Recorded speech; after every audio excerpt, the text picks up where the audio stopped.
Hey everybody, Mike Miller with the Herald Times coming to you from a hallway in the bowels of Bud Walton Arena in Fayetteville, Arkansas after Indiana's 73-72 loss to Arkansas.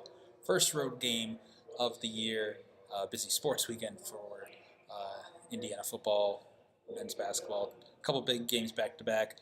This was a really interesting test here for Indiana on the road, a really good road environment, a place that really gets up for big games in basketball, and it tested the Hoosiers. It tested them in a lot of different ways.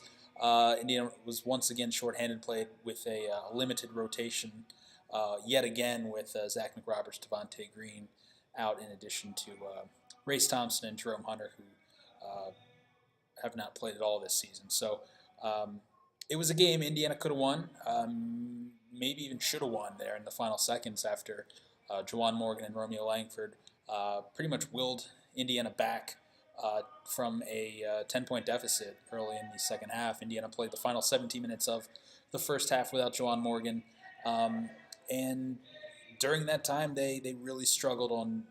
They really struggled the entire day with Daniel Gafford, but especially without Morgan. Gafford was just he was a tough guy to put a body on. 27 points, 12 rebounds. If we've learned anything from this game, is that there was a lot to learn for Indiana. There's a lot they can take out of it. Number one, how they're going to have to handle, how they're going to have to play big men the caliber of Gafford, who they're going to see in larger doses moving forward. They learned a little bit too about just handling a press. The press, they knew it was coming. Obviously, you play Arkansas, you know you're going to get pressed, you know you're going to get trapped, you know you're going to get cornered, and that's what happened. And it wasn't just that; it was just that tough in your face defense that at times took away Indiana's ability to really do what it wants to do and play vertically in the half court at times. It was both sloppy. I mean, some of the turnovers came from the press. Some of the turnovers were just careless in general. But really, if the press did anything effectively, it really took away Indiana's ability in the half court of being able to do what they really want to do, play with a sense of direction, getting to the rim, getting fouled, that kind of thing. Just really wasn't there, and yet they were only trailing 38-35 with 3 minutes and 0 points from Juwan Morgan. An off night for Justin Smith and Evan Fitzner. Al Durham hit three pretty big first half three-pointers to kind of cut into what would have probably been a larger deficit. And then Romeo Langford did Romeo Langford things. Juwan Morgan played with a just an incredible sense of urgency in that second half, played all 20 minutes, scored 15 points in that span. Romeo Langford finished with 22 points. It was, again, it was a game Indiana could have won.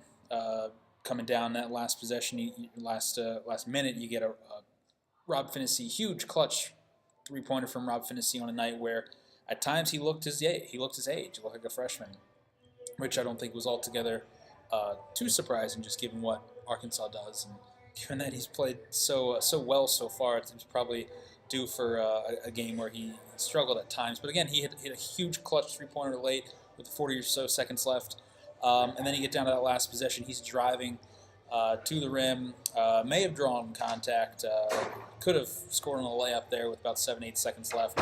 Ball doesn't go in. De'Ron Davis's tip-in doesn't go in. And then De'Ron Davis called on just a tough foul call there in a scrum as he and a couple others are trying to scramble for that rebound as it falls down. Again, this was not only a test of Indiana's youth, their team, in their first road trip of the season. It was another test of just being able to play with shrinking depth. I mean, depth was something we thought this team was going to have in abundance, was going to be a strength, and it still very well might. Archie Miller said before the game that he's hopeful that Zach McRoberts, one or both of Zach McRoberts and Devontae Green, could get back in the next week or two, maybe even by that Duke game after Thanksgiving weekend, which would certainly be a huge boost, as you saw in a game like this, that when you didn't have Evan Fitzner hitting his shots that he's taken, or you didn't have Justin Smith finishing around the rim, you didn't have Juwan Morgan on the floor, period, it would have helped to have, especially a guy like Devontae Green, who could have spelled Al Durham, who played wide. Al Durham played 36 minutes. Romeo played 38 minutes. It's really stretching the limits of the backcourt right now, and these guys are still playing pretty well. Even Rob Phinisee didn't have his typical first 2-week Rob Phinisee type game, but he still played.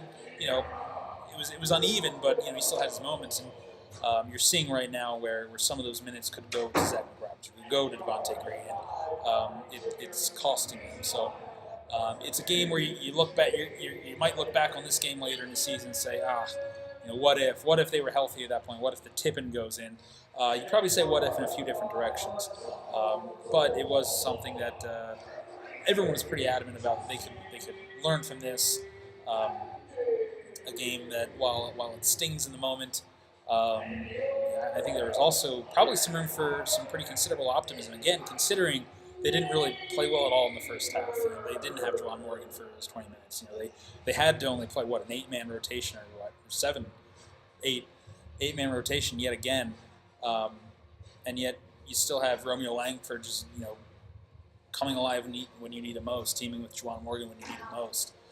You have a lot of different signs of being able to get the job done even when things are stacked against you. So a tough loss, a loss that would have looked nice on the NCAA tournament resume, but one that from now they're just going to have to learn from. They're going to have to learn how to handle some of the big men. I think Evan Fitzger's going to have to learn. This is a game where Evan Fitzner, I think, can take a lot of things defensively on how to handle some of the premier big men he's going to see, particularly not only in Big Ten play, but also in some of these non-conference games that you're going to see moving forward. This is a game that really shows where Indiana has to get better, where they have to kind of compensate in the weeks to come when you still have Butler, Louisville, Duke still on the schedule. So I'm about to get heckled, so I'm going to wrap this up. So once again, something that I think everyone was pretty much in agreement that you can take a lot from this, you can learn a lot from this. Whether they do and how quickly they do remains to be seen, and certainly how quickly they can get healthy, how quickly they can sort of replenish the ranks, as it were. We'll kind of keep tabs on that and see how it goes.